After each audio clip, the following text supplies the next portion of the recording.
now proudly presented on SNME. That's Sunday night's main event. Patreon and free feed. We just people from the north side. Once the Timmy's hit the shore fine. Winter ready on the four ties. Heavy traffic during 4-5. Gotta hustle on your own time. Color people every port side. We just people Hey guys, from what's the going on? It's host your boy George Mackay and the one and only.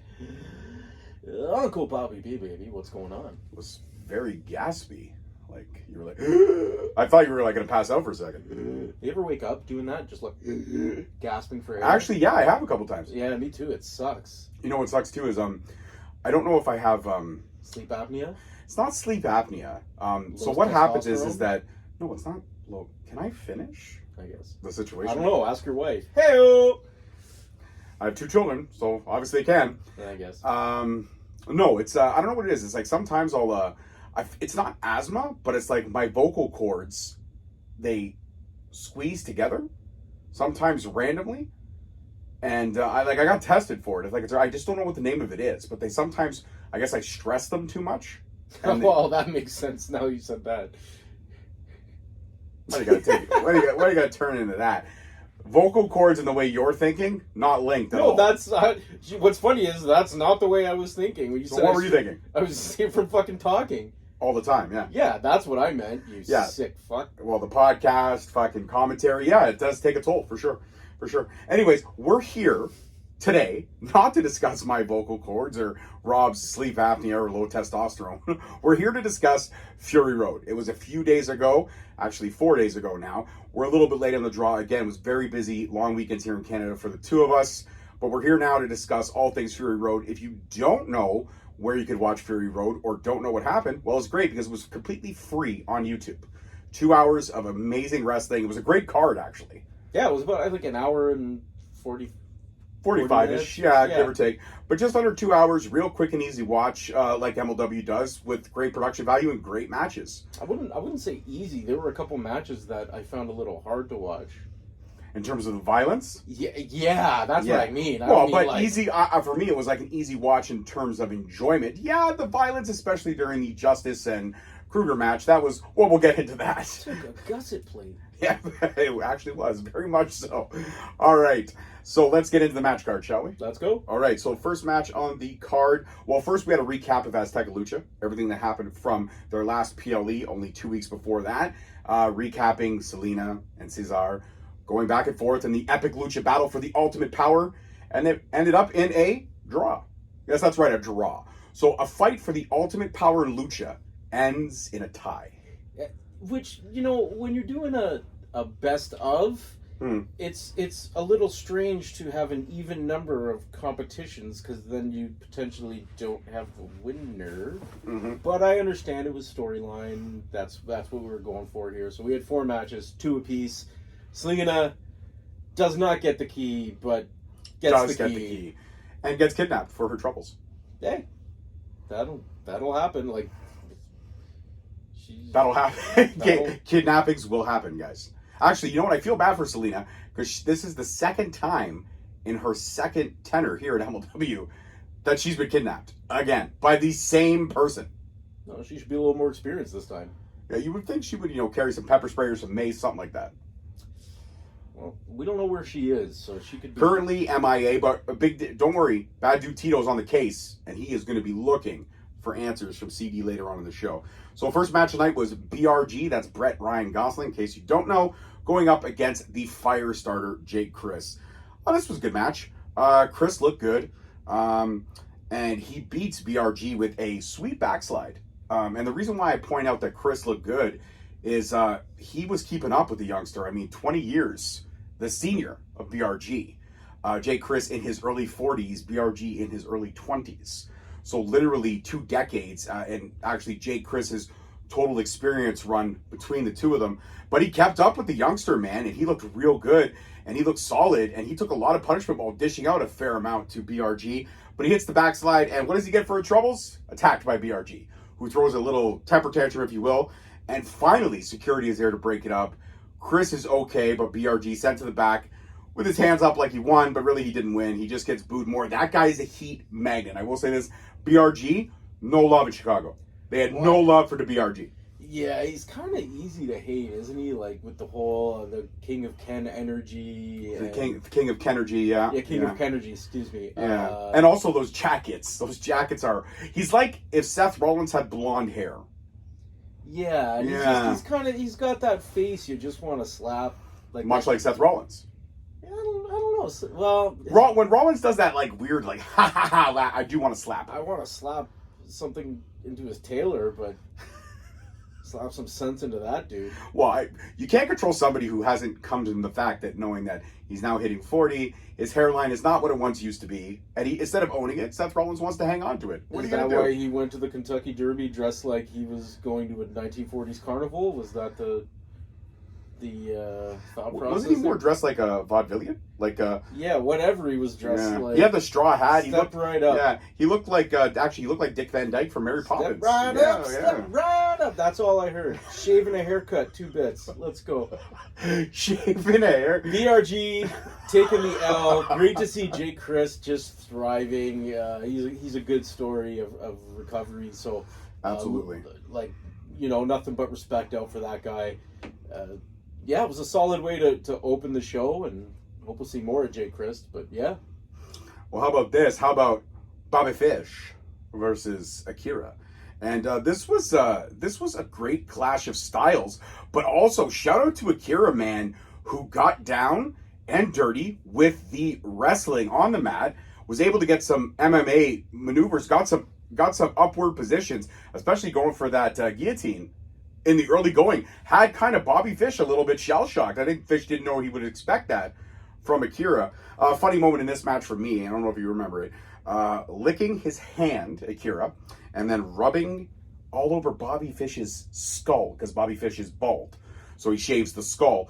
And AKIRA just licked it and kind of just gave it a quick little, almost like a wax, if you will. Don't be waxing my skull. I won't be doing that, don't worry about that. Might not have been the best idea, considering after that Bobby Fish controlled most of the offense in the match. He was pissed that he got his head licked. Didn't like that at all. Most people don't. Can't speak for everybody. I sure don't. Yeah, absolutely. But the chemistry between the Professor and the Death Catch Warrior was fantastic. And I will say this, AKIRA hitting that sweet death penalty. I love that finisher. That's one of my favorite finishers in MLW right now. And he beats Bobby Fish, and he out-wrestled Bobby Fish. That's the key there. Yeah, and this is a Bobby Fish that they made a point of mentioning has really transitioned into more of a... not to say he didn't do it before, but he's doing a lot more actual combat mixed martial arts now, as opposed to just pro wrestling. Some very educated feet, as Joe Dombrowski pointed out. Joe Dombrowski loves to point out the educated feet. Joe's great. Joe really knows how to paint a picture and tell you a story in between calling a match. Fantastic on the mic is Joe. We talk about him all the time. We love Joe Dombrowski over here. But yeah, AKIRA coming out with the win. I thought it was great. I loved the mat work. I loved the strikes. I loved everything. Yeah, everything was great. It was a solid match. Definitely a little more hard hitting than we saw in the first one. So it was good transition. And then following that, I believe was the women's match? No, it was the Alex Cade Open Challenge. That's right. But before that, we had Matt Riddle drawing his Battle Riot number. And he's got Sami Callihan tonight in the under main event, if you will. And he's going to beat him. And he's going to go on to win the Battle Riot. And also, after drawing his number, he dropped a few party favors in the, what do they call that thing? Is that like a spinner? There's a name for it, and for some reason, it is escaping me right now. I mean, I always called it the bingo spinner, but I know that's not right. Bingo thing. What the, I don't know. Yeah. I don't know, but don't worry about it. Yeah, we don't worry about it. But anyways, he left some party favors for whoever possibly drew the next number after him. And by party favors, I mean flat out weed.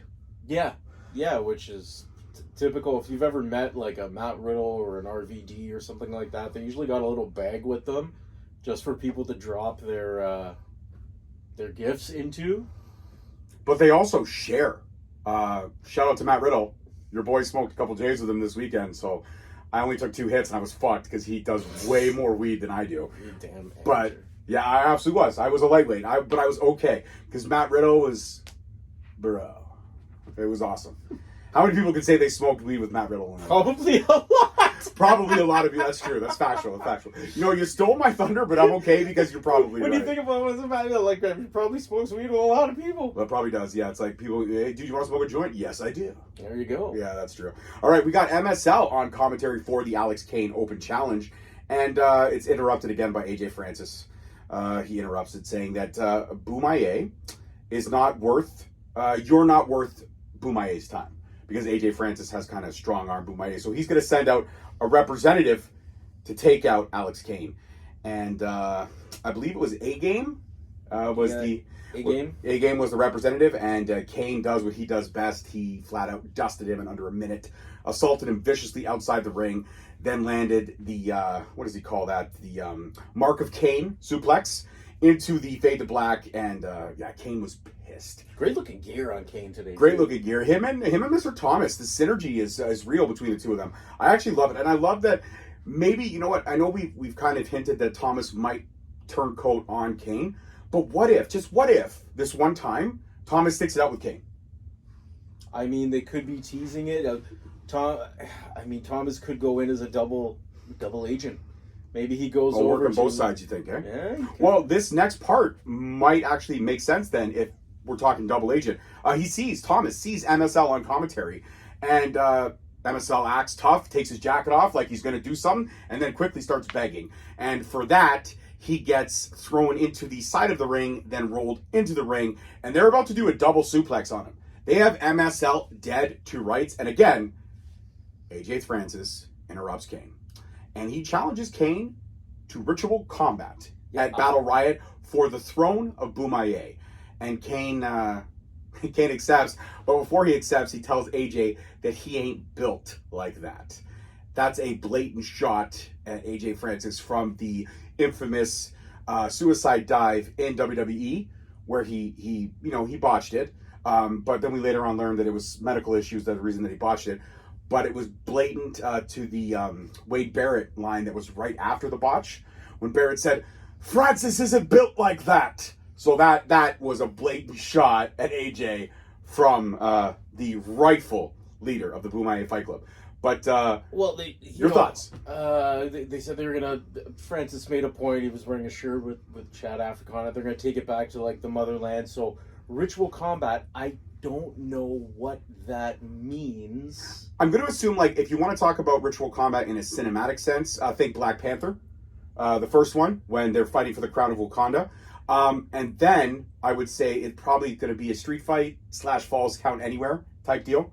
But they might do something as in a point of having some more authentic weaponry from the motherland.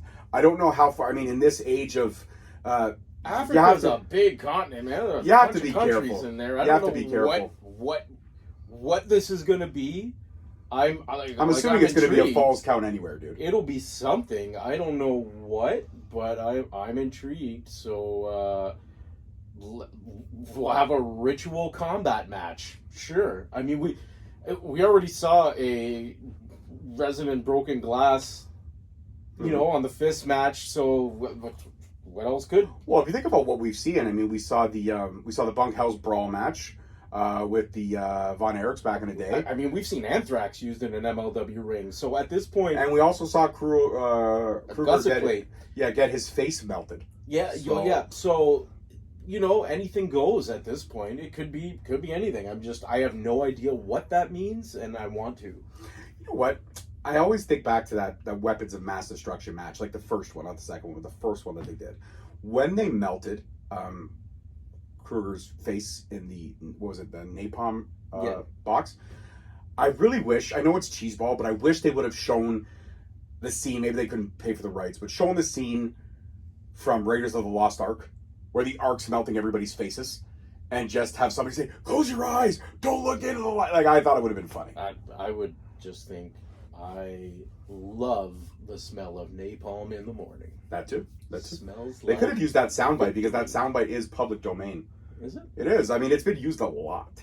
Oh, that makes it public domain, though. Yeah, but after a certain amount of years, a lot of things become public domain. Yeah, like 100, like black and white Mickey Mouse.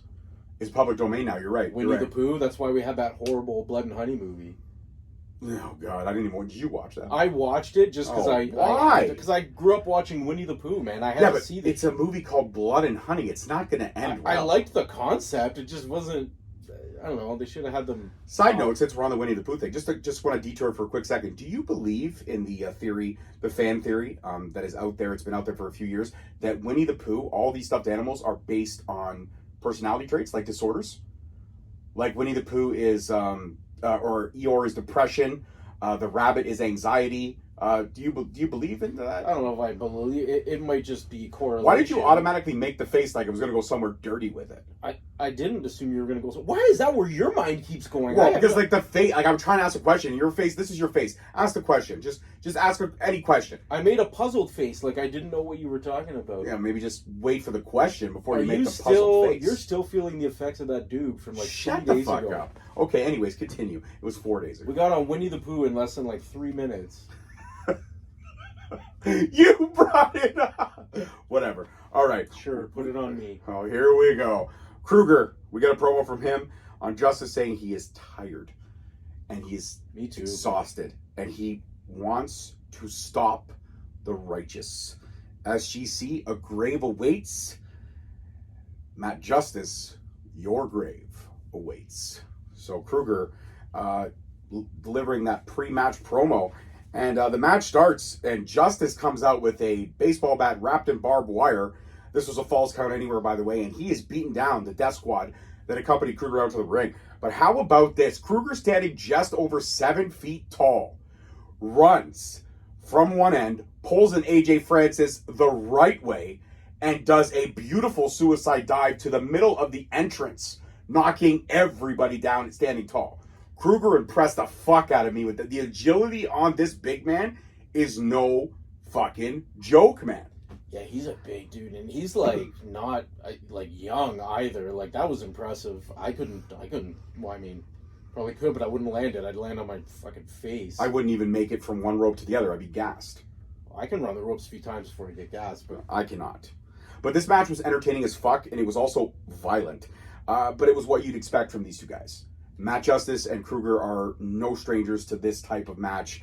There was a lot of things that were used in this match. They fought through the crowd. There was multiple chairs.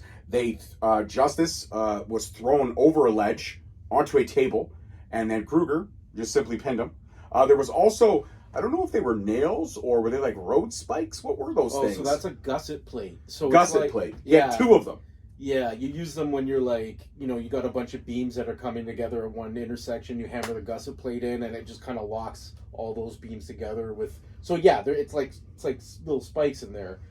And he just took one to the chest. Took 2 to the chest, put both on both pecs, and then on the skull. And that's when the Crimson Mask was out in full force. Like he was gushing all kinds of blood. But like what killed me is he didn't even like barely flinch on it. Like he just took it. I would be screaming.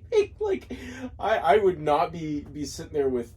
I remember, man, Ricky Shane Page a few years back when he was working, I think, Big Japan Pro Wrestling. Mm-hmm. He took a Kenzon to the head, and it was like stuck in there. And he posted the footage of the doctor after the match with a pair of pliers just pulling this thing out. It was like a 1/2-inch spikes inside his head. I don't know how y'all do that stuff. I think either you're tough as nails or you got some sort of diminished pain sensitivity thing. I don't know. I'm counting on you're all tough as nails. But yeah, this was great for where it was in the show and the content of it. It was exactly my degree, like without it being too much for me personally. That was a good degree of violence without it becoming just like all about how much can we make the other guy bleed. They told a bit of a story in there, and Matt Justice didn't come out of this match looking bad. No, Krügger, so at the end, Krügger did pin him after throwing him off the ledge for obvious reasons. And then, not even a second later, Justice jumped to his feet and was whooping the Death Squad's ass after they were trying to get him. Like, trying to get him to do the sacrificial walk-away thing that they always do. They ended up fighting down through the basement and the rafters of this match, all the way to kind of like a corridor where Matt Justice was super kicked by the newest member of Contra, Janai Kai. Wow, did not see this coming. I knew they were going to introduce a new member tonight. Or on Fury Road, my apologies, not tonight, 4 days ago. I did not think it was going to be Janai Kai, but it makes sense. With the disappearance of Selena De La Renta, all of her soldiers, if you will, are up for grabs. Promocios Dorado, their properties are, open and available. So, yeah. And Janai Kai, with that sadistic smile as she does only the way she can do it, looking down at a now knocked out Matt Justice saying, "Hail Contra," standing next to Krügger. And I will say Krügger is a man of the people, because I don't necessarily know if Jacob Fatu or Joseph Samael will be too keen in having a female in the early days of Contra. But hey, it's a new era. It's the Krügger era, and he's all about, I guess it doesn't matter, because he's all about how bad you can hurt someone, and Janai Kai is one of those few people. She beats cats up. I mean, she's a kicking machine. Now we get the women's match, and it is a fatal four. We got Delmi Exo versus Zayda versus Miyu Yamashita versus the newest member of Contra, Janai Kai, for that featherweight title. I loved how it was, for some reason, nationalities were being represented in this match. So you had, Mexico, you had Morocco. No idea Zayda Steel was Moroccan. And you had, of course, Miyu Yamashita with Japan. And then Janai Kai comes out with Contra. Oh. Hey, she's flying the flag of Contra now. But it made sense, and it just made me chuckle, because I was like, that's good, actually, that they did that. I wouldn't even have thought to do that. It was actually, I think it might have been a play just for the simple fact that she could bring out the Contra flag. I'm sure it was. But you're right, it was a nice little simple touch. This match was pretty crazy, and it ended with a double demonish submission. Janai Kai on Zayda and Miyu, and gets them both in the middle of the ring. Delmi not really a factor in this match, especially aligning with Cesar Duran. I thought she'd be a little bit more of a factor, but not a factor. And Janai Kai is now officially the longest reigning featherweight champion. She surpassed Taya's record, and she surpassed Delmi Exo's record quite easily. So she is now the longest reigning featherweight champion. So shout out to her. This match was a lot of fun. Everybody got their spots in. I did like the surprisingly different... oh God, what's the word? I can't find the word right now. I can't find when the two people align. Cut. Alliance? Thank you. You were so close. I was so close. You had a line. I had a line. So, edit point, George. Don't edit. Leave it in there. It's great. Really? Alliance? Yeah. You were close enough. You were like halfway there. All right. Well, yeah, but it took so long to get to a line. It was brutal. Well, all right, anyway, I love these short-lived alliances that we saw here with like Delmi and Miyu aligning themselves. Even Zayda and Janai at one point, a little bit of an alliance there to get Delmi outside, but very quickly they fell apart, as they do in these type of matchups. But I did like the freshness of these alliances, because they were people that I would not have expected. If anything, I would have expected Delmi to kind of go with Zayda and Janai not to go with Zayda. So it was a little bit of a surprise just to see who ended up aligning with each other. Short-lived, mind you, but I thought it was pretty entertaining, this match. No, shout out to Zayda Steel. I think she's like 19, 20 years old. I believe she's either 20 or 21, yeah. She's working Japan, or she just worked Japan, so good for her. That's at that age. She's, doing well in MLW, getting to showcase herself. She looks like confidence and charisma is 100% there. Mm-hmm. She looks super comfortable in the ring. She's got a bright career ahead of her, I think. Absolutely. Well, how about this? MSL. He's still got that new MLW Heavyweight Championship that he stole a couple of events back. And Kojima finally corners him, beats him down, and finally gets his title back. And Kojima is greeted by Manders, who will be facing literally later tonight. And Manders says, good luck, man. Good luck. All the best. I have a lot of respect for you. And then says, but tonight's not your night. My hand will be raised. So Manders, no short of confidence there on Kojima. And Kojima not liking that Manders got up in his personal space. Kojima's a really nice guy from a distance. I feel like the closer you get, the more angry he gets. He does not like people in his personal space. The more bread you have, the happier he gets. There we go. Well, how about this Sami? Random promo tonight, okay? He's in a basement or would look like a construction site. I don't know where he was. I mean, it's where Sami lays his hat, really. Could have been a sewer platform for all I know. But he's grabbed the cameraman saying, just film me, film what I'm doing. Sami reminds me of like when you're... Well, hold on, let me get to the promo. No, hold on, before you do that. When you're like a kid and your dad asks you to hold the flashlight and then you don't hold the flashlight properly. And So you you- that's Sami, like, cutting a promo. Just, like, you're the kid holding the flashlight wrong. Well, think about those poor cameramen. Like, do you think they want to put up with getting attacked by Sami Callihan every time they have to cut a promo? And he's a very, like, I don't know what the word is. He's a hydrous. Yeah, he's he very likes- hydrous. He's very passionate, is Sami Callihan. And he spits a lot on you, on the fans, on his opponents, on his hands. Reminds me of that joke from Desperado. Oh, yeah. Piss on Yeah. you, piss on the bartender. Oh, so good. All right, so Sami's promo saying that tonight he's going to beat Riddle within an inch of his life. The only way tonight ends is with Matt Riddle bleeding in the middle of the ring. Big words from Sami Callihan. And now it's Riddle versus Sami. This match started exactly the way you thought it would.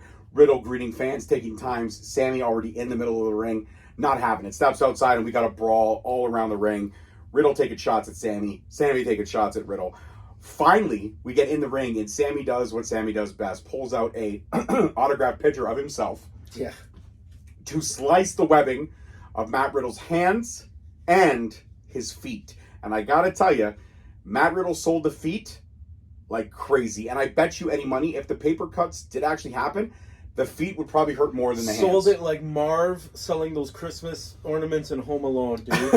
Like, just amazing. And, oh shit, I'm making that joke. I lost my train. Oh, did you not find it a trifle odd, the length of time that Riddle's music was going on while they were brawling? I was almost like, I'm kind of vibing with the fight and the and they were just fighting. Maybe they were having like a dance battle. But the music kept going. I know it was like a good 30 seconds. It just kept going while they were brawling. I bet you I'm any kinda money. into this. I bet you any money. Riddle, right before he walked through Gorilla, probably had a joint, passed it off to the music guy, and he was just caught up in the smoke.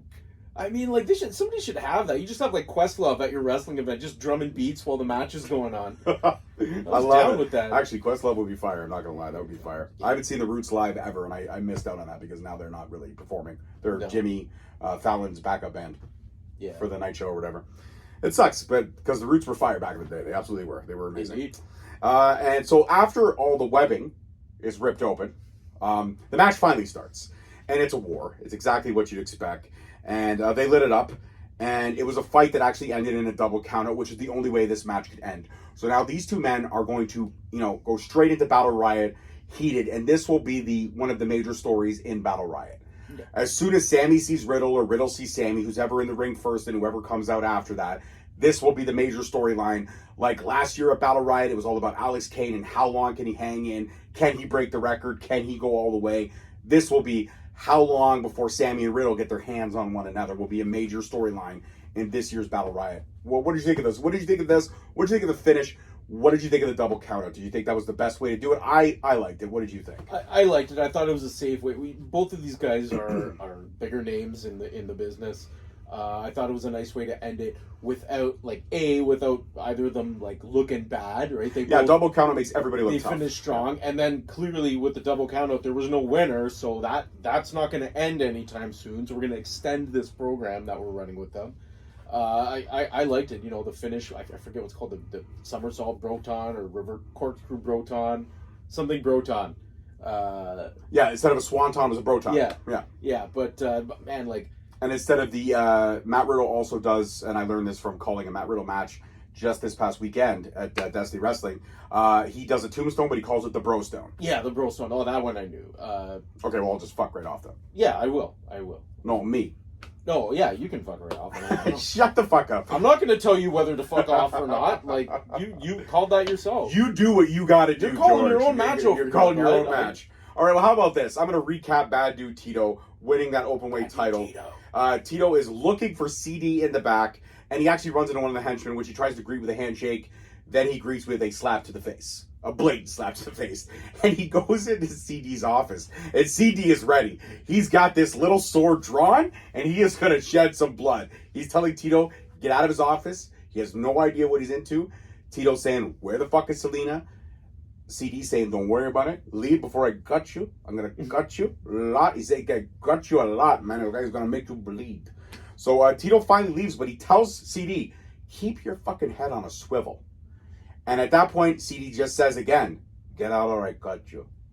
So Tito leaves, and CD looking a little bit worried, but not so much worried because, like I said, he had that sword drawn, ready to go. And by the way, knowing that Bad Dude Tito was in the building, just a suggestion, maybe more than one henchman to guard the door.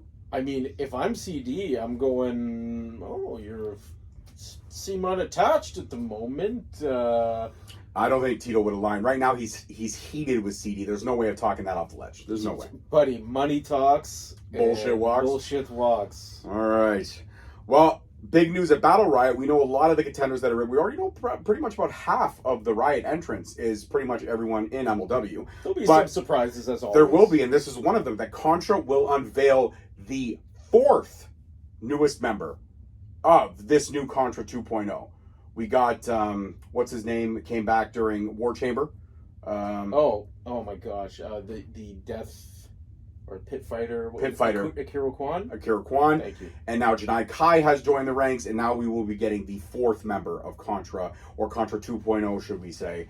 They will be unveiled at Battle Riot. We're not sure if it's going to be in the Battle Riot, or if it'll be in the tapings, but there will be a new member. Where's Battle Riot being held again? It's being held in Hotlanta. Hotlanta, which is home turf for Alex Kane. I believe that Kane, if I could say this right now, I mean, I don't want to give predictions, but I guess I am giving a prediction. My final 4 for this year's Battle Riot, I'm going to put Kane, I'm going to put Akira, I'm going to put Matt Riddle, and I'm going to put Sami Callihan. That's my final 4. I don't know who's going to win, but it's going to be one of those 4.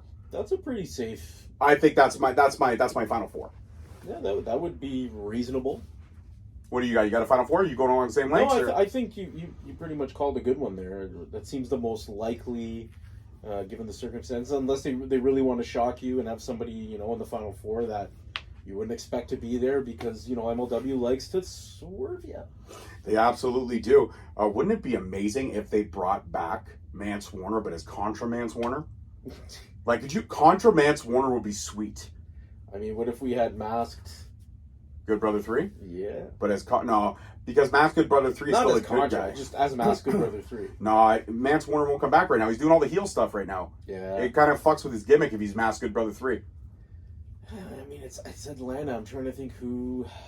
Because, if it's in Philly or something, like I'm expecting Blue Meanie to pop up or... Any of the ECW OGs for sure. Yeah, but like... And I would say maybe we get a surprise with Alex Kane's mentor, AR Fox. I mean, I know he signed to AEW, but they have lent out talent to MLW before, so...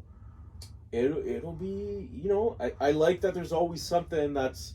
Battle Riot is the best show of the year because it's something to look forward to. Yeah, but I also like that when MLW teases something... It's like they'll deliver. tease it and then like come back at this event to find out. Not I'm gonna tease it for 2 days on social media and my show and then like reveal it, or I'm gonna tease it at the beginning of the show and reveal it at the end. Like that's just shitty marketing of your product. Like give them a reason to cut. There's a reason our shows used to always end on a cliffhanger to bring you back for the next one. MLW does a good job with that. I'm going to tune in because I want to know who's that new Contra member, right? Absolutely. And you guys everyone here can enjoy Battle Riot for the simple price of $7.99 on Thriller TV. $7.99. You can't beat that. You cannot beat that. And even though they changed the name, they did not change the value in the prices. $7.99. It's cheaper than George charges for a picture of his feet on Feet Finder. You found that account, eh? Shit. I was trying to keep it low-key. You thought I was going to get all angry and shit, huh? I went with it, fucker. I know how to do that. All right, next is our main event. Kojima versus Manders for the MLW Heavyweight Championship. This was a great match. And I say great match because it was a great match for Manders. Manders is such a great talent. It was nice to see him thrive in the main event spot on his own, not tied with SGC. I love him with SGC. I love the tag team work that he does. But he really showed me what he could do. And that's what this was. Manders versus Kojima was a fucking hoss fight. It was a hoss fight. These two went at each other, and when Manders dropped Kojima, when they did the first shoulder tackle kind of face-off thing, Manders showed improved. And to go one-on-one with a legend like Kojima, take him to the limit. How about that blue thunderbomb in the middle of the match that fucking Manders pulled out of his ass? And also, how about the agility of Manders? We know Kojima has agility. We've seen Kojima work. But Manders hasn't really been able to showcase his ability one-on-one since his arrival in MLW. Yeah, that's the thing. Like, Manders is now correct me because I don't know. A, I don't know football. B, I don't know college football. Iowa Hawkeye. He's a Hawkeye. Okay, so football player, right? They generally or Buckeye. I think it's Ohio. Buckeye, no, maybe. Yeah, but I'm not sure. Anyways, yeah. If to whoever, I'm sorry if I screwed up. No disrespect to the Hawk and or Buckeyes, but he's he's That's the promo player. code on my Feet Fighter, by the way. Oh yeah, your account was called 2 Girls 1 Foot. No, it was called 2 Feet and a Heartbeat. Oh, God. So anyways, Manders is dense, he's agile. Football players, they're usually big cats and strong, but they've got to have that agility to be able to move on the field. So yeah, Kojima's slowing down a bit in his age now. Well, let's also not forget that they have told us blatantly that he is nursing a very bad leg injury. And a bad, a knee, I believe. So he wasn't at 100%, but I thought, all things considered, this was a great match. And like you said, nice to see Manders get that showcase on his own. He is a fantastic talent. He's, kind of a throwback to a lot of those old. He's 1980s. He who he reminds me of. You know who he really does remind me of when I think about it now? Greg the Hammer Valentine, man. Really, he reminds me of Valentine. Yeah, interesting. Greg Valentine with the black hair or with the blonde, like rhythm and blues. Greg Valentine, or just Greg the Hammer Valentine. Greg the Hammer, buddy. We're talking dog collar match, baby. That's what we're talking. All right, after this match, a couple lariats from Kojima finally laid down Manders. And a sign of respect, he puts the belt around Kojima's waist. They shake hands. They are showing sportsmanship 101. And then Contra crashes the party. And I'm talking about everybody. The Death Squad's out there. Krügger's out there. Janai Kai's out there kicking everybody's ass. And then everybody else showed up. It was like Battle Riot Preview. Literally had everybody out there. At first they were fighting off Contra. Then, like the ML roster does oh so well, they all started fighting each other. So we literally got an opinion. We literally got a little sneak preview of the Battle Riot that we're going to see in literally a week and a half. And the great part about it was when the camera went off the air, and this is why I picked the 4 I picked, the last 4 guys in the ring were the 4 guys that I selected. Yeah, you know what it's like? It's like, when you were in like high school and you'd go to a house party. I don't know if this ever happened to you, but then like a bunch of people who... What, going to a house party? I had a life. That part, but like people you didn't even know would show up and like crash the party, and then like somebody would start a fight. And even if you were at that party with other people that you didn't like, everyone kind of just united against these other people that just showed up to crash the party and they kicked the shit out of them. So you're fighting side by side even with people you don't like. Yeah. But that's kind of what it was like. It was like Contra showed up to crash the party, and just, except for BRG, he was just fighting whoever. But everybody just came out and was like, well, fuck this, I'm coming out there. Like it was a brouhaha. What I loved is that you mentioned BRG when he came out and he was fighting everyone. I don't think anybody caught it or the cameras missed it, but I did see it from the wide angle that they shot. He slid into the ring and he slid right into Janai Kai's foot. I missed that. Not a place you want to slide into. No, that's a foot you do not want to go anywhere near because that foot will fuck you right up. I mean, we were talking about the educated feet of Bobby Fish, but how like the feet of Janai Kai got a PhD in pain. Janai Kai's feet are literally like Chuck Norris's arms. They are registered weapons. Okay. What? Fuck off, man. The Chuck Norris reference was unified. Listen, Janai Kai's going to have memes like Chuck Norris one day. Okay? Like 20 years late on that one. Fuck off. Chuck Norris is never 20 years late, buddy. He's always pop culture. Listen, Janai Kai's going to have those memes like, back in the day, Janai Kai caught all the Pokemon with a landline. There are kids today who don't even know who Chuck Norris is. Everybody knows who Chuck... Did you know that Chuck Norris can eat bacon in 10 different languages? Jesus. That's right. That's right. All right, guys, that's it for this one. Rob's such a buzzkill. Anyways, 2 Feet in a Heartbeat, feetfinder.com. Special promo code Hawk and Buckeye. We're going to get demonetized. You can't say that. We're going to get demonetized now. What? How? I said feetfinder.com. Oh, my God. Feetfinder.com, ladies and gentlemen. All right, guys, that's it for this rewind. I am your host, your boy, George Mackay. This is the always unhinged Uncle Bobby B. There it is right there. You can find our duos. No, I'm not. All right, guys, that's it for this one. Peace. We just people from the north side. Once the Timmy's hit the shore fine. Winter ready on the four ties. Heavy traffic during 4-5. Gotta hustle on your own time. Color people every port side. We just people from